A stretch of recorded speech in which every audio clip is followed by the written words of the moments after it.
ജനങ്ങളാണ് ഒരു മാറ്റം ആഗ്രഹിക്കുന്നത്. ഇപ്പം നമ്മൾ ഒന്നും ചെയ്തില്ലെങ്കിൽ തന്നെ UDF അധികാരത്തിലേറും എന്നുള്ളത് ഉറപ്പാണ്. അവർക്ക് ഡീൽ മാത്രമേ ഉള്ളൂ. LDF പറയുന്നത് എന്താ? LDF അല്ലാതെ മറ്റാരുണ്ട് എന്നാണ്. ഞാൻ ചോദിക്കുന്നത് ഡീലല്ലാതെ മറ്റെന്താണ് അവർക്കുള്ളത്? വളരെ അനുകൂലമായ പ്രതികരണമാണുള്ളത്. എല്ലാ മണ്ഡലങ്ങളിലും പോയാലും എവിടെ ചെന്നാലും UDFന് വളരെ അനുകൂലമായ പ്രതികരണമാണ് കേരളം ഒട്ടാകെ ഉള്ളത്. ഇവിടെ ഇപ്പം വന്നിരിക്കുന്നത് UDFന്റെ തൃപ്പൂണിത്തറയിലെ UDFന്റെ സ്ഥാനാർത്ഥി ദീപക് ജോയ്ക്ക് വോട്ട് ചോദിച്ച് വന്നതാണ് ഇവിടെ. ഈ ഡീൽ വിവാദമൊക്കെ കത്തി നിൽക്കുകയാണ്.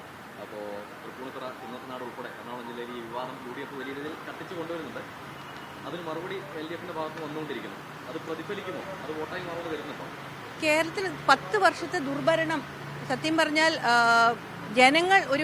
ജനങ്ങളാണ് ഒരു മാറ്റം ആഗ്രഹിക്കുന്നത്. ഇപ്പം നമ്മൾ ഒന്നും ചെയ്തില്ലെങ്കിൽ തന്നെ UDF അധികാരത്തിലേറും എന്നുള്ളത് ഉറപ്പാണ്. അവർക്ക് ഡീൽ മാത്രമേ ഉള്ളൂ. LDF പറയുന്നത് എന്താ?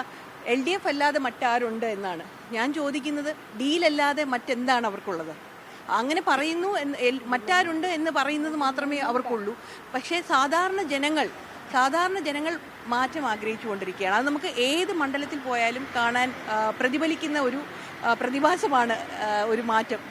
ഡീൽ വിവാദം ഉയർത്തിക്കൊണ്ടുവന്നത് UDF ആണ്, പ്രത്യേകിച്ച് പ്രതിപക്ഷ നേതാവാണ്. പക്ഷേ അദ്ദേഹം ഗോൾവാർക്കറിനെ വണങ്ങുന്ന ചിത്രം ഉപയോഗിച്ച് മുഖ്യമന്ത്രി ഉൾപ്പെടെ സമൂഹ മാധ്യമങ്ങളിൽ തിരിച്ചടിക്കുന്ന കാഴ്ച കണ്ടു. മാധ്യമങ്ങളുടെ ചോദ്യങ്ങൾക്ക് അതിനൊരു വ്യക്തമായ മറുപടി കൊടുക്കാൻ പ്രതിപക്ഷ നേതാവിന് കഴിഞ്ഞിട്ടുമില്ല. അപ്പോൾ ആ ഡീൽ വിവാദം ബാധിക്കും. നിങ്ങൾ ഈ സ്ഥാനാർത്ഥി പട്ടിക ഒന്ന് എടുത്ത് നോക്കിയിട്ട് നിങ്ങൾ തന്നെ അനലൈസ് ചെയ്തിട്ട് നിങ്ങൾക്കത് തീരുമാനിക്കാം. അതിൽ ഞാൻ കൂടുതൽ കമന്റ് ചെയ്യാൻ ആഗ്രഹിക്കുന്നില്ല.